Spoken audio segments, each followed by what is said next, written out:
Assalamualaikum warahmatullahi wabarakatuh. Nawaitu ta'alluma wa ta'lim wa tadakkura wa tadhkir wal naf'a wal intifa' wal ifadata wal istifadah wal hadza 'ala tamassuki bi kitabillah wa sunnati rasulihil karim والدعاء إلى الهدى والدلالة على الخير ابتغاء وجه الله وقربه ومرضاته وثوابه سبحانه وتعالى. بسم الله والحمد لله والصلاة والسلام على رسول الله سيدنا ونبينا ومولانا محمد ابن عبد الله وعلى آله وصحبه ومن والاه ولا حول ولا قوة إلا بالله العلي العظيم. أما بعد. Rabbi shrah li sadri wa yassir li amri wahlul 'uqdatam min lisani yafqahu qawli. Amin amin ya rabbal alamin.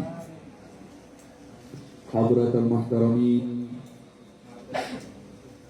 yang sama-sama kita hormati para habaib, para masyayikh, para kiai, para asatidzah, sesepuh bini sepuh, tokoh agama, tokoh masyarakat yang hadir.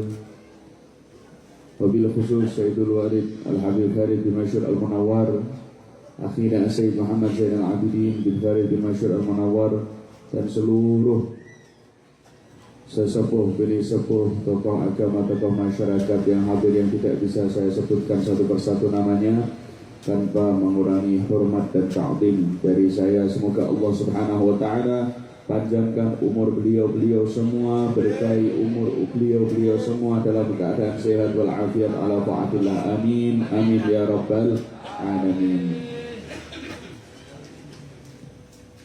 Alhamdulillah, segala puji bagi Allah yang senantiasa memberikan rahmat dan anugerahnya kepada kita, khususnya nikmat Islam, nikmat iman, nikmat sehat dan nikmat sempat, sehingga karena nikmat-nikmat tersebut kita dapat berkumpul di tempat yang mulia, di majelis yang mulia, dan di waktu yang mulia bersama dengan orang-orang yang mulia. Alhamdulillahirabbil alamin.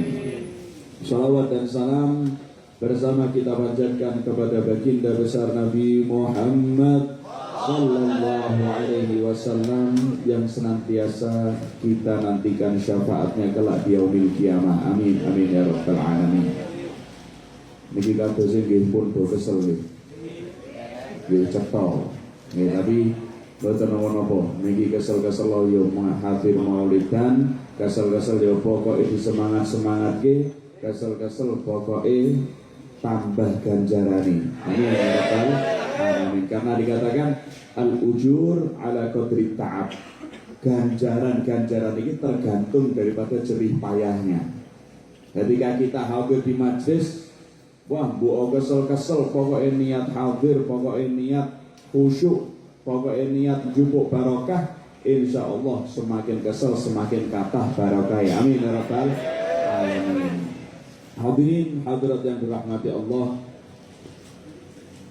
majlis-majlis semacam malam hari ini yang kita hadiri ini adalah salah satu majlis yang sangat mulia, majlis yang sangat baik yang harus kita makmurkan, majlis yang harus kita ramaikan, majlis yang harus kita sebarluaskan, majlis maulid Nabi, majlis sholawat kepada Nabi Muhammad sallallahu alaihi wasallam. Ampun kalah majlis sholawatan, ampun kalah kalih majlis dangdutan. Nek wonten sholawatan nggih kudu semangat, nggih kudu rame. Nek aja kalah karo ramene dangdutan. Nah niki majlis Maulid Nabi niki kula panjenengan melampah berangkat dari rumah menuju tempat diadakan majlis Maulid Nabi. Ini tidak lain dan tidak bukan, terutama masing-masing setiap orang yang beriman pasti di dalam hatinya itu terdapat benih cinta kepada Nabi Muhammad SAW. Nah, yang mendorong kita untuk hadir dalam majlis Maulid Nabi, majlis sholawat, itu adalah cinta tersebut. Cinta kepada Nabi Muhammad SAW ini mendorong kita untuk hadir ada di dalam majlis Maulid, majlis-majlis yang baik. Nah, maka dari itu dikatakan bahwasannya majlis yang di situ dibacakan Maulid Nabi Muhammad SAW itu adalah merupakan raudhah min riyadil jannah, adalah merupakan salah satu taman daripada taman-taman surga. Kenapa? Karena setiap orang yang hadir di dalam majlis tersebut, yang mendorongnya itu adalah karena mahabbah dan cinta kepada Nabi Muhammad SAW. Nah, maka dari itu ketika ada majlis maulid, dan ini perlu diperhatikan, bukan hanya ketika safari maulid saja, bukan hanya satu maulid tertentu saja, tapi yang namanya maulid Nabi semuanya itu adalah hal yang baik. Kan maulid itu kan kata gitu. Wonten maulid Simtud Duror, wonten maulid Iba, wonten maulid Al-Barzanji, wonten maulid Ya'ulami, wonten maulid, kathah maulid itu. Nah, semua maulid itu isinya adalah tentang bagaimana keindahan, bagaimana manaqib, biografi, sejarah daripada Nabi Muhammad SAW. Nah, maka dari itu teng mriki pastine nggih wonten majlis rutinan maulid nggih wonten nggih. Teng Masjid An-Nur nggih wonten nggih. Tiap nopo seminggu sekali no. Nggih. Tiap malam Senin nggih wonten, alhamdulillah. Lah niku jenengan niku nek pengin tiap malam Senin jenengan kok pengen ngrasake taman surga ya nggih dihadiri niku. Tiap malam Senin pengen ngrasake raudhah min riyadil jannah, salah satu taman daripada taman-tamannya surga, maka dari itu hadiri, sing terutama sing cedak-cedak omahe ya hadir, ya melu maca, ya melu asrokolan, ya melu ngamini donga. Kenapa? Di saat itu adalah salah satu saatul ijabah, salah satu waktu diijabahinya doa oleh Allah Subhanahu wa ta'ala. Nah, seperti malam hari ini, panjatkan doa kita kepada Allah, karena banyak sekali ibadah-ibadah yang kita lakukan tanpa sadari di malam hari ini. Tanpa kita sadari banyak ibadah yang kita lakukan, dan pahala selalu mengalir. Pahala selalu mengalir untuk kita. Bahkan malaikat-malaikat itu diriwayatkan, malaikat-malaikatnya Allah itu berkeliling ada di tempat yang mana di tempat tersebut dibacakan maulid Nabi Muhammad SAW. Bukan hanya keliling, tapi mereka juga bersolawat untuk orang yang hadir, bahkan untuk orang-orang yang ada di sekitarnya. Dan solawat malaikat itu artinya adalah istighfar. Jadi malaikat itu memintakan ampun untuk kita yang hadir khususnya, dan untuk sekelilingnya. Bukan hanya yang hadir saja, tapi untuk sekelilingnya ikut diistighfari oleh malaikatnya Allah Subhanahu wa ta'ala. Nah, hadirin hadirat yang dirahmati Allah, juga perlu kita perhatikan, perlu kita pentingkan bahwasannya majlis-majlis yang baik itu sangat banyak. Majlis-majlis yang baik sangat banyak. Majlis maulid Nabi, majlis sholawat, kemudian ada majlis manaqib, majlis yasinan, majlis tahlil, dan majlis-majlis yang lain. Tapi di setiap sifat, nah, di setiap sifat niku pasti wonten sing wonten sing sifat baik pasti ada yang terbaik, sifat jelek pasti ada yang terjelek, sifat mulia pasti ada yang termulia. Nah, di antara majlis-majlis yang mulia tersebut ada majlis yang termulia, yang mohon maaf di akhir-akhir zaman ini justru majlis yang termulia ini dianggap sudah ketinggalan zaman. Majlis yang mulia itu apa? Majlis yang paling mulia, yang termulia itu adalah majlis yang disebutkan, yang diajarkan di dalamnya tentang halal dan haram. Majlis yang diajarkan di dalamnya bagaimana tata cara wudhu. Majlis yang termulia yang diajarkan di dalamnya bagaimana cara sholat, bagaimana cara jual beli yang benar, bagaimana tata cara pernikahan, bagaimana tata cara fikih. Itu semua majlis fikih, majlis taklim yang di dalamnya diajarkan ilmu fikih, ini adalah majlis yang termulia. Nah, majlis yang termulia. Dan maka dari itu sekarang ini orang mau hadir dalam majlis-majlis fikih, itu bisa dikatakan orang itu durung mangkat wis ngomong, waduh lu bakal bosen ini. Nah, nek majelis-majelis maulid, majelis selawatan, masya Allah semangat, nah, semangat kita alhamdulillah. Nah, tapi jangan kemudian kita kesampingkan majelis-majelis seperti majelis taklim ilmu fikih terutama. Ya, nah majelis taklim ilmu fikih kita harus rajin. Kita harus rajin. Kenapa? Karena ibadah kita ditentukan dengan ilmu fikih tadi. Sholat kita bagaimana caranya sah, ya dipelajari dari ilmu fikih. Bagaimana tata cara wudhu kita yang sah, ya dipelajari ilmu fikih. Bagaimana tata cara membayar zakat, bagaimana tata cara berpuasa, bagaimana tata cara haji dan umroh dipelajari di dalam ilmu fikih. Maka dari itu jangan kemudian ilmu yang penting, yang mulia, yang termulia ini kemudian malah dibilang membosankan. Ya memang bisa dikatakan memang membosankan, tapi di balik itu kemuliaan yang besar akan kita dapatkan.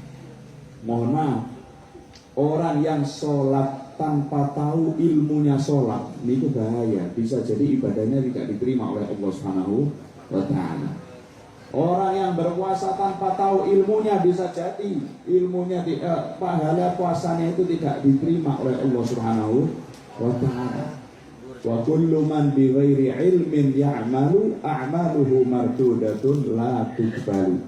Setiap orang yang dia itu melakukan amal ibadah tapi tanpa didasari dengan ilmunya, melakukan ibadah tanpa didasari dengan ilmunya, a'maluhu mardudah, maka amal-amalnya itu tertolak, la tuqbalu, tidak diterima oleh Allah Subhanahu wa Ta'ala. Kan iman-iman amal yang aslinya kita itu adalah lillah, ternyata bukan lillah, malah jadi lelah. Yang didapatkan bukan lillah tapi lelah, kan iman-iman. Maka dari itu kita harus terutama ilmu yang wajib. Ilmu yang wajib itu harus kita ketahui. Berapa banyak sekarang orang yang dia itu betul-betul pinter di dalam masalah dunia, pinter di dalam masalah harta. Bahkan seandainya ada emas, dia keluarkan dari kantongnya tanpa ditimbang terlebih dahulu, nggur delok tok wis ngerti ukurannya piro. Nggur delok tok wis ngerti ukurannya piro, nggur delok tok durung ngitung sudah tahu ini kalau ditotalkan uang itu sekian. Saking pinternya masalah dunia. Tapi ternyata ketika ditanya masalah bagaimana fardu-fardunya wudhu, bagaimana fardu-fardunya sholat, plonga-plongo, ngah-ngoh. Padahal masalah dunia, wah, core of the core. Ya, tapi ternyata dalam masalah ilmu agama ngelokor-ngelokor. Ya, nah ini berapa banyak seperti itu, dan ini umum sekarang. Umum, kenapa? Karena kok kemudian mohon maaf, sekarang ini di dalam majelis-majelis seperti majelis maulid Nabi, majelis sholawatan, wah rebana, kuantitas bertambah, tapi yang perlu kita tanyakan kualitasnya. Bagaimana kekhusyuannya orang yang hadir? Kualitas, kuantitas orang banyak, masya Allah, tapi kualitas dilihat daripada kekhusyuannya. Kualitas dilihat bagaimana orang-orang yang mengikuti lisannya untuk bersolawat kepada Rasulullah, untuk mengikuti syair-syair pujian kepada Rasulullah Sallallahu Alaihi Wasallam. Atau naudzubillah, kok kemudian orang yang hadir memang kuantitasnya semakin banyak, tapi justru dengan banyaknya orang tersebut malah ngobrol kalau PDW, malah tidak ada adabnya di dalam majlis, tidak ada adabnya seperti dalam majelis maulid Nabi. Ternyata sing dicekel ora kitab maulud, ora tasbih, malah udud. Nah, maka dari itu Al-Warid sering, pokoknya di setiap awal-awal majelis beliau selalu mengingatkan untuk yang laki-laki, ampun rokokan riyen nek wis bar maulude rokokan bareng-bareng. Sing wedok-wedok nek pas wayahe maulud ya aja kakean ngobrol, ning kene kan ora ana wong wedok ndelok udah-udah kan ya ora ana. Ya, berarti nek wedok urusane karo ngobrol. Lah sing wedok-wedok ya ampun ngobrol riyen, engko nek wis bar maulide baru lek do ngobrol-ngobrol. Nah, ini menunjukkan bagaimana supaya menjaga kualitas di dalam majelis, bukan hanya kemudian meningkatkan kuantitas, tapi kualitasnya tetap terjaga. Nah, hadirin hadirat yang dirahmati Allah, biasanya di dalam majelis itu, ketika kita menghadiri satu majelis, misal ada majelis haul, seperti kemarin ada majelis haulnya Al-Habib Ali bin Muhammad bin Husain Al-Habsyi di Solo, insyaallah ke atas yang hadir. Nah, kemudian nanti haul sinten-sinten kemawon, kemudian kok ada bahasa atau penjelasan di dalam majelis tersebut yang tidak kita pahami maknanya. Misalkan contoh dekatnya saja, ketika kita hadir majelis maulud nih, kita membaca maulid Nabi, maulid Sintut Duror, ataupun maulid Biba, ataupun maulid Barzanji. Kemudian pas gosidah, ketika gosidah niku yo apa akeh sing paham? Kira-kira sing paham karo sing ora akeh ndi? Akeh sing boten paham, tapi tetap enak. Tetap kita merasakan kenyamanan, tetap kita enak, kita mendengarkan juga bisa khusyuk. Nah, itu kebaikan-kebaikan. Walaupun kita tidak paham di dalam majelis tersebut, kita tidak paham, banyak kebaikan yang akan kita dapatkan dari majelis tersebut. Maka dari itu, jangan kita males-males untuk menghadiri majelis-majelis yang baik. Ini dikatakan, man jalasa inda alim walam yakdir ala hifdi syai'in minal ilmi nala sar'a karamat. Nah, banyak orang-orang yang dia itu duduk bersama orang yang berilmu, duduk di majelis-majelis yang baik, walaupun dia tidak bisa menghafal atau tidak bisa memahami sesuatu yang ada di dalam majelis tersebut, tetap dia itu mendapatkan karomah, kemuliaan yang banyak. Fadlal muta'allimin. Pertama, walaupun tidak paham tapi hadir ada di dalam tempat yang di situ dibahas ilmu, dia tetap mendapatkan fadlal muta'allimin, keutamaan daripada orang-orang yang mau belajar. Walaupun sampai orang paham sing dijelaske, tapi sampai tetap hadir di situ, pertama yang kalian dapatkan, yang Anda dapatkan adalah keutamaan orang yang mau belajar. Kemudian yang kedua, wa hadsahu 'anid dzunub. Yang kedua dia dapatkan adalah dia ketika hadir di dalam majelis tersebut, walaupun tidak paham, tanpa dia sadari dia sudah menahan diri untuk tidak melakukan perbuatan dosa maksiat di luar. Nah, ini maka dari itu tadi kita katakan, tanpa kita sadari ibadah yang kita lakukan ada pada malam hari ini, seperti contoh majelis malam hari ini, tanpa kita sadari ibadah yang kita dapatkan banyak, pahala selalu mengalir untuk kita. Kemudian yang kedua, wa nuzular rahmah. Yang ketiga, wa nuzular rahmah alaihi hala khuruji min baiti. Ketika keluar dari rumah, belum sampai majelis ini, ketika keluar dari rumah memiliki tekad, memiliki keinginan untuk hadir dalam majelis yang baik, baru keluar dari pintu rumahnya, sudah dia itu turun rahmat Allah kepada orang tersebut, turun kasih sayang, turun anugerah Allah Subhanahu wa taala kepada orang tersebut dari mulai dia keluar dari pintu rumahnya. Nah, kemudian kalau itu baru dari depan rumahnya, ketika dia sudah sampai ada di tempat majlis tersebut, wa idza nazalatir rahmah ala ahlil halaqah hasala lahu nasibuhu. Ketika dia sudah sampai di tempat majlis, ketika Allah Subhanahu wa taala menurunkan rahmat untuk orang-orang di majlis tersebut, dia juga akan mendapatkan bagian rahmat yang Allah berikan untuk seluruh orang yang ada di majlis tersebut. Nih, kebaikan yang keempat. Kemudian yang selanjutnya, wa yuktabu lahu ta'atun madama mustami'an.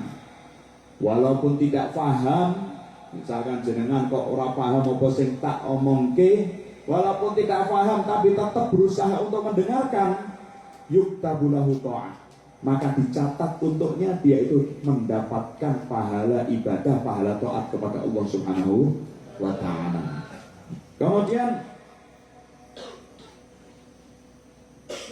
wa idza dhaqa qalbuhu li'adamil fahmi shara ghammuhu wasilatan ila hadratillah ta'ala.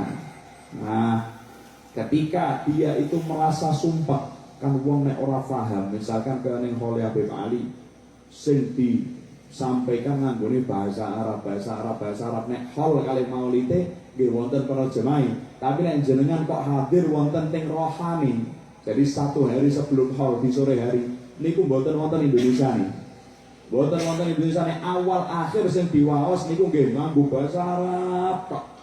Sing diwaos nggih kalam-kalame orang-orang yang soleh, nasihat-nasihat petua-petua daripada orang-orang yang soleh.